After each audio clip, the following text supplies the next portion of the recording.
నమస్కారం. మీరు చూస్తున్నది అనేక వార్తలను మీకు అందిస్తున్న రుద్ర న్యూస్. సిద్దిపేట జిల్లా హుస్నాబాద్ పట్టణంలో పూర్తి స్థాయి గ్రంథాలయాన్ని ఏర్పాటు చేయాలని నిరుద్యోగ యువత డిమాండ్ చేశారు. ఈ మేరకు హుస్నాబాద్ పట్టణంలోని నూతన గ్రంథాలయం ఎదుట నిరసన వ్యక్తం చేశారు. హుస్నాబాద్ పట్టణంలో శాశ్వత గ్రంథాలయం లేక తీవ్ర ఇబ్బందులు పడుతున్నామని నిరుద్యోగ యువత ఆవేదన వ్యక్తం చేశారు. విశ్రాంత ప్రభుత్వ ఉద్యోగుల భవనంలో తాత్కాలికంగా ఏర్పాటు చేసిన గ్రంథాలయం నుండి వెళ్ళిపోవాలని అక్కడ ఉన్నవారు ఇబ్బందులకు గురి చేస్తున్నారని తెలిపారు. హుస్నాబాద్లో నిర్మించిన నూతన గ్రంథాలయ భవనాన్ని జిల్లా కలెక్టర్ సందర్శించి ఇంజనీరింగ్ కళాశాల విద్యార్థులకు కేటాయించడం తగదని అన్నారు. హుస్నాబాద్ చుట్టుప్రక్కల ఎన్నో గ్రామాల నుండి నిరుద్యోగ యువతకు హుస్నాబాద్లో శాశ్వత గ్రంథాలయం అత్యవసరం ఉందని తెలిపారు. స్థానిక మంత్రి పొన్నం ప్రభాకర్ వెంటనే స్పందించి అన్ని వసతులతో కూడిన శాశ్వత గ్రంథాలయాన్ని ఏర్పాటు చేయాలని డిమాండ్ చేశారు. గ్రంథాలయం సొంత గ్రంథాలయం లేకపోవడం వల్ల వచ్చిన సమస్య ఇది ప్రభుత్వం ద్వారా వచ్చిన సమస్యనా లేకుంటే అధికారుల ద్వారా వచ్చిన సమస్యనా? అయితే ఈ మధ్యనే తెలిసిన విషయం ఏంటంటే మన కలెక్టర్ గారు ఈ గ్రంథాలయం కట్టిన దాన్ని అలాట్ చేసిలాట మన ఇంజనీరింగ్ కాలేజ్ స్టూడెంట్ వాళ్ళకి. ఇది ఎంతవరకు న్యాయము?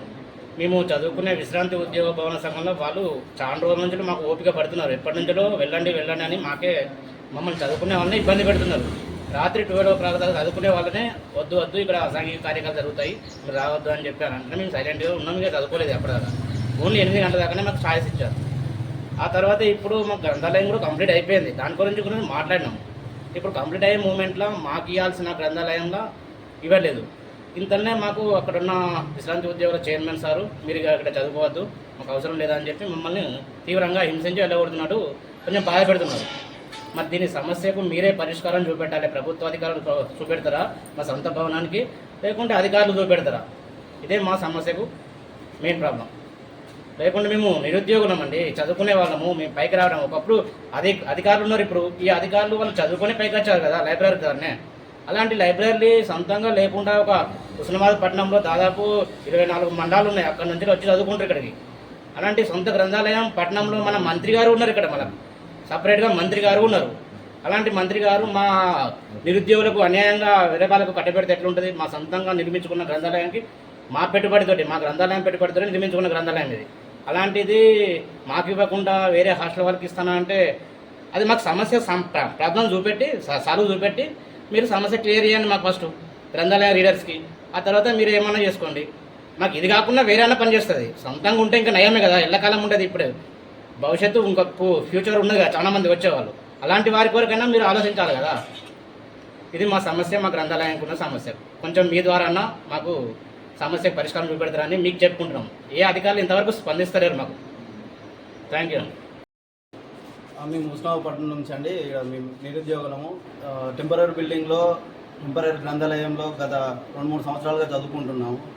తీరా నోటిఫికేషన్ రిలీజ్ అయిన తర్వాత టెంపరీ బిల్డింగ్ క్లోజ్ చేసి మీరు మా రూమ్ను ఖాళీ చేసి మీరు ఎక్కడన్నా మీ సొంత బిల్డింగ్ వెళ్ళిపోండి అని అన్నారు. ఇక్కడికి వస్తే ఇక్కడ బిల్డింగ్ ఏం లేదు. ఇప్పుడు మేము చదువుకోవడానికి ఎక్కడ అర్థం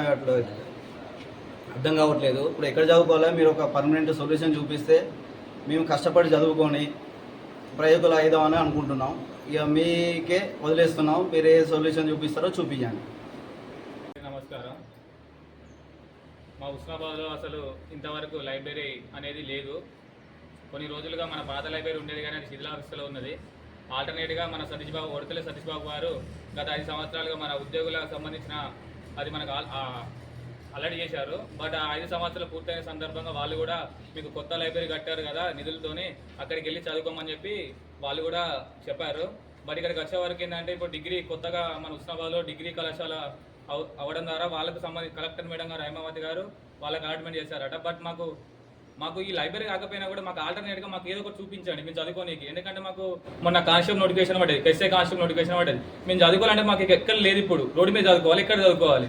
మాకు ఏదో ఒకటి ఇప్పుడు పాత లైబ్రరీ అన్నా వాళ్ళకు 2 సంవత్సరాలు 3 సంవత్సరాలన్నా అగ్రిమెంట్ రాపించుకొని ఈ నోటిఫికేషన్ తర్వాత వాళ్ళకి ఏదో ఆల్రెడీ చూపిస్తాం. ఇప్పుడు మన మీద వీళ్ళు అక్కడ చదువుకొని అని చెప్పండి. మాకు ఇప్పుడు ఏం చెప్పకపోతే మేము ఏడ చదువుకోవాలి. ఇక్కడికి వస్తే ఇక్కడ ఫర్నిచర్ ఇట్లా ఏం లేదు. పాతదేమో క్లోజ్ చేశారు, ఆల్రెడీ లాక్ చేసి క్లోజ్ చేశారు వాళ్ళు కూడా. ఇప్పుడు ఎక్కడ చదువుకున్నాం మాకు అర్థం అవ్వట్లేదు. ఇంటికాడ చదువుకున్నామంటే ఇంటికాడ ఎటువంటి